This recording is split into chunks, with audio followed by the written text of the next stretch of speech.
ही जी घटना आहे ही घटना आहे सांगली जिल्ह्यातील जत तालुका, त्यात ओडगी हे एक गाव आहे. या गावामधील चाणक्या ही एक महिला आणि मंदेश कोलगिरी लग्न होतं. लग्न होऊन 1 वर्ष झालं होतं. संसार चांगला सुखात चालू होता. खूप एकमेकावर प्रेम होतं. एका रात्री असं काय घडतं ज्यात तिचा मृतदेह होतो आणि त्यात तिचा सासरा, सासू आणि नवरा या तिघांना पण अटक होते. काय आहे ही घटना, काय आहे हा प्रकार, आपण सविस्तर या व्हिडिओमध्ये पाहून घेणार आहोत. पण तुम्ही जर नवीन असाल तर नक्कीच आमच्या चॅनलला सबस्क्राईब करा. तर ही घटना आहे सांगली जिल्ह्यातील जत तालुका, त्यात ओडगी हे गाव, या गावातली महंता शिवाप्पा कोलगिरी हा एक कर्नाटकची मुलगी सिद्धगी इथे चाणक्याशी लग्न होतं. लग्न होऊन 1 वर्ष झालेलं होतं. लग्न झालं की हुंडा वगैरे होत राहतो. ज्याची परिस्थिती आहे तशी तो देतो. असंच एकदा लग्नाच्या आधी चाणक्याच्या आईवडिलांनी सांगितलं की आम्ही लग्न करून देऊ आणि हुंड्यामध्ये एक गाडी देऊ, 4 चाकी गाडी देऊन टाकू, असं सांगितलं होतं.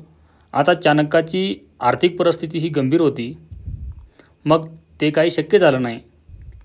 आता मंदेश वयाने खूप मोठा होता, चाणक्या लहान होती. त्यांच्या पहिल्या बायकोचं निधन झालं होतं. ते त्याचं दुसरं लग्न होतं जे चाणक्याशी झालं होतं.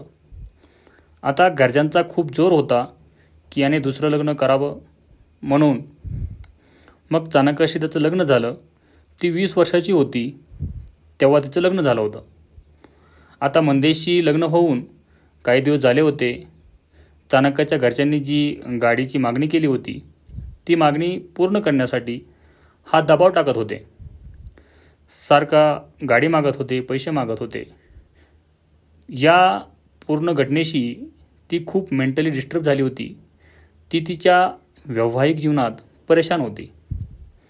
आता यांच्या घरच्यांना क्रुझर गाडी घ्यायची होती आणि चाणक्याच्या घरची परिस्थिती ही बेताची नसल्यामुळे ते शक्य नव्हतं होतं.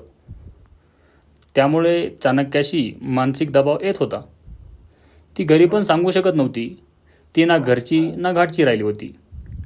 तिला आता कुठतरी हे सहन होत नव्हतं की मंदेशशी सुद्धा तिला त्रास देत होता.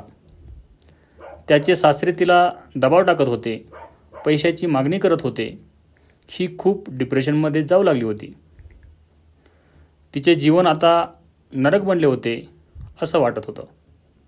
घरात नेहमी मागणीसाठी खूप भांडणं होऊ लागले होते. आता हे सगळं आवाक्याच्या बाहेर गेलं होतं आणि चाणक्याला आपला जीव गमवावा लागला होता. ही घटना अशी घडली की चाणक्याला एका मध्यरात्री ती गाडीसाठी पैसा वगैरे देत नाही म्हणून तिच्या घरात जाऊन तिचा गळा दाबला गेला.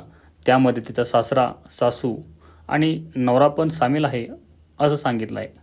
कारण काय होतं, फक्त एक गाडीची पैशाची मागणी होती. आजकालच्या लोकांना आता माणसावर नाही तर पैशावर प्रेम झालं आहे या गोष्टीवरून स्पष्ट कळतं. आता हे सगळं करून सुद्धा घरच्यांनी मर्डर नसून आत्महत्या आहे असं पण बनावट प्लान आखला होता.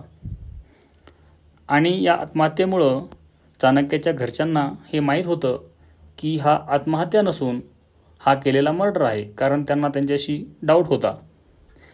चाणक्य जेव्हा त्यांच्या घरच्याशी फोन करत होती तेव्हा वारंवार पैशाची मागणं करत होती आणि पैसे नसल्यामुळं अशी मानसिक परिस्थिती ही गंभीर आहे असं घरच्यांना सांगत होती.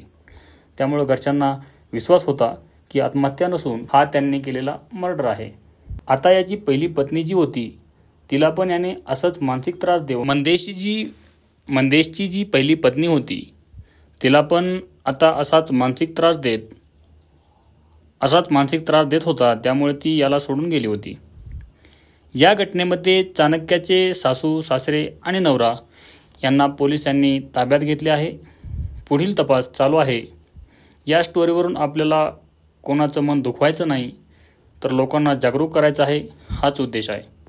तुम्हाला जर आपल्या स्टोरी आवडत असेल तर नक्कीच सबस्क्राईब करा आणि आम्हाला कमेंट करून नक्कीच कळवा तुमचं मत काय आहे.